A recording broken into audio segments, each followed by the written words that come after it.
All right, so I finally got around to cleaning up this area. This is where I stage all of my um, pulse motors. You can see I've got, that was one of my first maglevs. That was the second one. Those two I just did. Of course, I've got the beautiful solenoid motor, and then I've got a couple of others and some coils. There's a lot that isn't here because I either redid it or took it apart. Oh, I forgot. Let me take you around here slowly so you can see. And then we have this guy too, the Newman motor. I forgot, I got to put him over there. I'm going to have to make a bigger space. Anyway, I'm going to build a new one.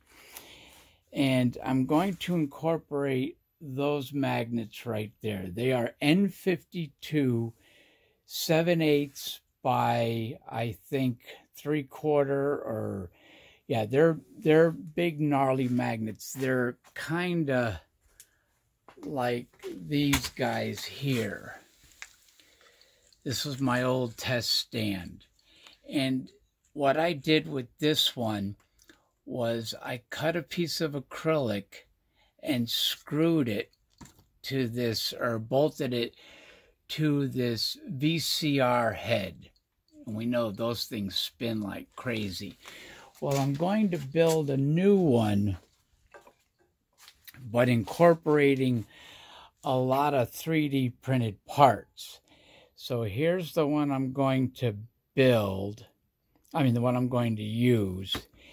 And I'm going to take an 80mm disc, bolt it to there, and then put 8 of those around. And again, this is going to include all kinds of 3D printed parts.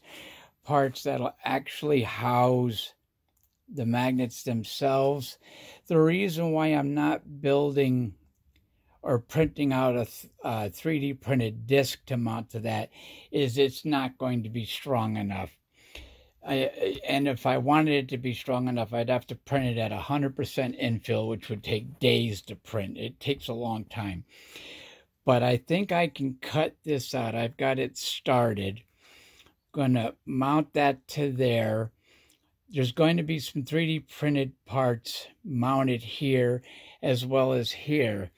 But I figured I'd include some of you guys on the early stage if you have some better ideas. I like using the acrylic to mount the magnets because it's much stronger. It's much stronger than the PLA plastic I'm going to use. Now, I'm going to use the PLA plastic for housing certain components, but nothing that's going to take any type of stress.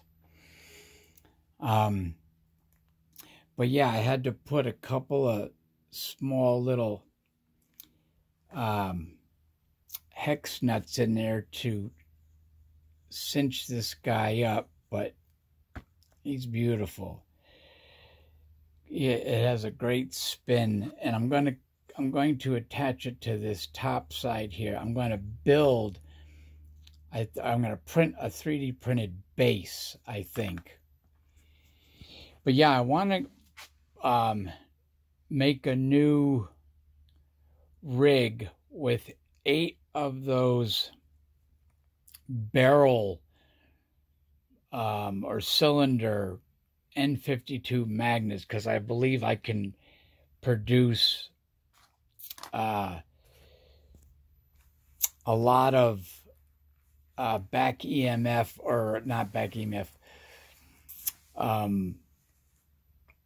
a lot of voltage off of it using a really good coil. So I'm also, while I'm doing this, I'm also going to be designing and printing out some coils that will go around. You know, most of them will be pickup. One of them will be a driver coil. Anyway, if you guys got any ideas on how to successfully attach this to this guy, I think I know how I'm going to do it, but You know, I'm always up for a new idea. It's always tough cutting discs out of acrylic, getting it absolutely centric, you know, making it completely round and having the same distance. What I can do is put a bolt through here and put it into a machine, and then once I get it round, then I can kind of lathe it down to the correct size. But I've never had too much luck with that, even though I did build myself a lathe. I don't know if you guys can see it over there. It's a homemade lathe. And that green part was a drill press. It's laying on its side. And it works pretty good. I'm probably not going to use it for this, though, because, you know, I think I can get away with doing this on a drill.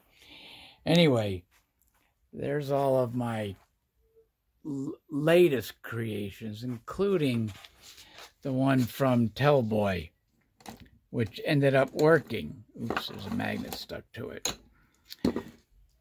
It ended up working. I had to put a lot of power through it, so this I'm going to get rid of. I'm going to keep the coil of wire because I can use it for some type of Newman motor. Yeah, so I'm in the process of doing this guy now. Ciao.